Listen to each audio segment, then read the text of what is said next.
السلام علیکم ورحمۃ اللہ وبرکاتہ۔ دوستو،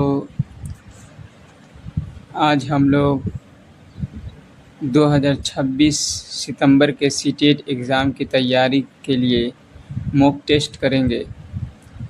یہ موک ٹیسٹ آپ کی سی ٹیٹ کے امتحان کے لیے بہت ہی کارآمد اور مفید ہوگا۔ یہ موک ٹیسٹ جو ابھی لگایا جائے گا پی وائی کیو کا حصہ ہے، جو پچھلے امتحان میں ہو چکا اس کا حصہ ہے۔ دوستو، سی ٹیٹ کا امتحان ایک ایسا امتحان ہے، ایک ایسا پریکشا ہے جو سمجھ پہ آدھارت ہوتا ہے کہ آپ کو بچوں کے سلسلے میں اور ان کے بارے میں جو ودوانوں نے، جن پیاجے نے، نون چومسکی نے اور دیگر نے جو ہے معلومات فراہم کی ہے، آپ کو جانکاری کتنی ہے۔ ہمیں سی ٹیٹ میں صرف اور صرف بچوں کے دیکھ کے چلنا ہوتا ہے کہ بچے کی پڑھائی کیسی اچھی سے اچھی ہو سکے۔ تو سی ٹیٹ کے امتحان کے لیے موک ٹیسٹ یہ بہتر ہوگا۔ اس ویڈیو کو پورا دیکھیں اور اپنے آنے والے امتحان کو کامیاب بنائیں، اور چینل کو سبسکرائب کر لیں اگر پہلی بار آئے ہیں، اور لائک کریں اور شیئر کریں، اور ہماری اگر ویڈیو اچھی لگے تو کمنٹ کریں اور حوصلہ افزائی کریں۔ دوستو، آج کا نمبر 1 کا سوال ہے، زبان سیکھنے کے عمل میں اکتساب سے کیا مراد ہے؟ زبان سیکھنے کے عمل میں اکتساب سے کیا مراد ہے؟ اکتساب کہتے ہیں زبان کے بچے سیکھنے کے عمل میں اکتساب کہتے ہیں کہ بچہ جو ہے اپنے فطری ماحول میں جو سیکھتا ہے، جہاں ماں باپ رہتے ہیں اور جہاں بچہ رہتا ہے فطری ماحول میں سیکھتا ہے، تو اسی کو اکتساب کہتے ہیں۔ تو اس کا صحیح جواب دیجیے۔ اے میں ہے بنا کسی رسمی تدریس کے فطری ماحول سے زبان سیکھنا۔ بی ہے اسکول میں اساتذہ کی نگرانی میں زبان سیکھنا۔ سی قواعد کے اصول کو رٹ کر زبان سیکھنا۔ ڈی ہے لغت کی مدد سے نئے الفاظ کی معنی یاد کرنا۔ تو اس میں دیکھیے 2 تو اسی طرح کٹ جائے گا۔ ڈی، اس میں یاد کرنے کی بات آئی ہے، اور جب بھی یاد کرنے کی بات آئی ہے تو نیگیٹو ہوتا ہے۔ سی اسی طرح کٹ جائے گا، اس میں رٹنے کی بات آئی ہے۔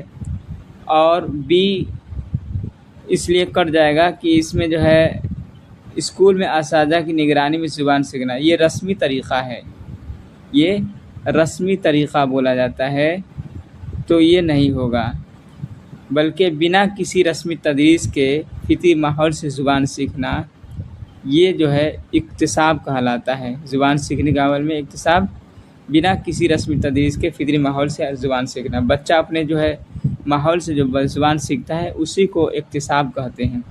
تو یہ آپ کا آپشن صحیح ہو جائے گا۔ چلتے ہیں دوسرے نمبر پر۔ نمبر 2 ہے، زبان کی 4 بنیادی مہارتوں کا درست تسلسل کون سا ہے؟ یعنی زبان کی 4 بنیادی مہارتیں ہیں، لکھنا، پڑھنا، سننا، بولنا۔ تو اس میں جو ہے درست تسلسل کون سا ہے؟ صحیح پہلے کون سا ہوگا؟ یہ ہے کہ بی پڑھنا، لکھنا، سننا، بولنا۔ بی لکھنا، پڑھنا، بولنا، سننا۔ سی سننا، بولنا، پڑھنا، لکھنا۔ ڈی بولنا، سننا، لکھنا، پڑھنا۔ کون سا آپشن صحیح ہوگا؟ اس کا جواب دیجیے۔ تو اس کا صحیح آپشن ہو جائے گا سی، سننا، بولنا، پڑھنا، لکھنا۔ یہ زبان کی 4 مہارتیں ہیں، اور اس کا درست تسلسل یہی ہے کہ جب بچہ سنے گا تو بولے گا، پھر پڑھے گا تو لکھے گا۔ یہ سننا، بولنا، پڑھنا، لکھنا۔ نمبر 3 میں تدریس زبان میں استقرائی طریقہ کسے کہتے ہیں؟ اے پہلے مثالیں دینا، اور پھر ان کی مدد سے اصول وضع کرنا۔ بی میں ہے صرف قواعد کی کتاب سے مشق کروانا۔ سی میں ہے پہلے اصول بتانا اور پھر مثالیں دینا۔ ڈی ہے کتاب کے اسباق کا لفظ بلفظ ترجمہ کرنا۔ تو اس کا صحیح جواب کیا ہوگا یہ آپ بتائیے۔ تو اس کا صحیح جواب ہوگا کہ پہلے مثالیں دینا اور پھر اس کی مدد سے اصول وضع کرنا۔ تو آپشن اے ہی صحیح ہو جائے گا آپ کا۔ استقرائی کا طریقہ کہتے ہیں کہ پہلے مثال دینا پھر جو ہے اس کی مدد سے اصول وضع کرنا۔ جب بچہ جو ہے مثال دے دیتا ہے ٹیچر تو خود بخود بچے جو ہے اصول تیار کر لیتے ہیں آپس میں گفتگو کر کے۔ استقرائی طریقہ ہو گیا پہلے مثال دینا تب پھر اصول مقرر کرنا۔ اور ایک ہوتا ہے استخراجی طریقہ۔ استخراجی طریقہ میں ہوتا ہے کہ پہلے اصول قواعد بتایا جاتا ہے پھر مثال دیا جاتا ہے۔ چلتے ہیں اگلے پرشن پہ۔ نمبر 4 میں ہے اردو شاعری کی تدریس کے دوران کس چیز پر سب سے زیادہ زور دینا چاہیے؟ 4 میں ہے اردو شاعری کی تدریس کے دوران کس چیز پر سب سے زیادہ زور دینا چاہیے؟ اے درست لے آہنگ اور تاثرات کے ساتھ بلند خوانی پر، بی شاعر کی سوانح عمری کو حفظ کروانے پر، سی الفاظ کے لغوی معنی یاد کروانے پر، ڈی قواعد اور بحر کے اصول کی تفصیلی وضاحت پر۔ تو اس کا صحیح جواب کیا ہوگا کمنٹ میں ضرور دیں۔ تو اس کا صحیح جواب ہوگا اے صحیح ہوگا۔ درست لے آہنگ اور تاثرات کے ساتھ بلند خوانی پر۔ شاعری کی تدریس میں جو ہے درست لے یعنی لے درست ہو، آہنگ اور تاثرات کے ساتھ بلند خوانی ہو، یہ جو ہے شاعری کی تدریس میں ضروری ہوتا ہے۔ نمبر 5 میں چلتے ہیں۔ نمبر 5 آ گیا، نمبر 5 چھوٹ گیا لگ رہا ہے۔ نمبر 6 موضوع اور مؤثر تدریسی معاون مواد TLM کا انتخاب کرتے وقت سب سے اہم بات کیا ہے؟ TLM کس کے لیے ہوتا ہے یہ بھی سوال آتا ہے کہ TLM جو ہے ٹیچر کے لیے ہوتا ہے، لیکن TLM کا انتخاب کرنے کے لیے یہ کس بات پہ دھیان دینا چاہیے وہ پوچھا جا رہا ہے۔ نمبر 1 میں وہ صرف بازار سے خریدا گیا ہو، ارے بھائی TLM تو بازارے سے نہ خریدا جائے گا۔ بی وہ بہت مہنگا اور دیکھنے میں پرکشش ہو۔ سی وہ صرف ٹیکنالوجی اور کمپیوٹر پر مبنی ہو۔ ڈی وہ طلباء کی عمر، ذہنی سطح اور درسی مقاصد کے مطابق ہو۔ تو اس کا صحیح جواب کیا ہوگا؟ تو اس کا صحیح جواب ہوگا 6 نمبر کا ڈی، کہ جو ہے TLM جو ہے طلباء کی عمر، ذہنی سطح اور تدریسی اور درسی مقاصد کے مطابق ہو۔ TLM ایسا ہونا چاہیے جس سے جو ہے طلباء کو، ودیارتھیوں کو زیادہ سے زیادہ فائدہ ہو، یہ زیادہ بہتر ہے۔ تو یہ ڈی صحیح ہو جائے گا آپشن۔ نمبر 7 میں ہے ڈسلیکسیا کا تعلق کس قسم کی معذوری یا مشکل سے ہے؟ ڈسلیکسیا کا تعلق کس قسم کی معذوری یا مشکل سے ہے؟ اے حساب کتاب کرنے کی مشکل سے، بی پڑھنے اور حروف کی پہچان کی مشکل سے، سی صرف ہاتھ سے لکھنے کی مشکل سے، ڈی بولنے اور آواز نکالنے کی مشکل سے۔ تو اس کا صحیح جواب کیا ہوگا آپ کمنٹ میں ضرور دیں۔ تو اس کا جو ہے صحیح جواب ہو جائے گا بی، ڈسلیکسیا کا تعلق جو ہے پڑھنے اور حروف کی پہچان کی مشکل سے ہے، کہ ڈسلیکسیا جس بچے میں ہوتا ہے تو اس کو پڑھنے اور حروف کی پہچان میں مشکل ہوتا ہے۔ تو جس بچے کو پڑھنے اور حروف کی پہچان میں مشکل ہو اس کو کہا جائے گا کہ ڈسلیکسیا ہوا ہے۔ نمبر چلتے ہیں 8 نمبر پہ۔ اصلاحی تدریس کن طلباء کے لیے ضروری ہوتی ہے؟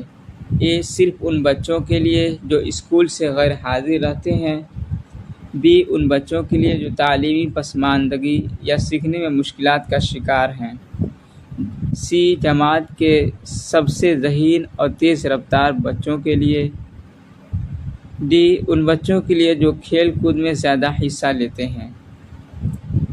تو اصلاحی تدریس کن طلباء کے لیے ضروری ہوتی ہے؟ تو اس کا صحیح جواب ہوگا بی صحیح جواب ہوگا ان بچوں کے لیے جو تعلیمی پسماندگی یا سیکھنے میں مشکلات کا شکار ہوں۔ سیکھنے میں مشکلات کا شکار ہوں یا پسماندگی ہو تو ان بچوں کے لیے اصلاحی تدریس ضروری ہوتی ہے۔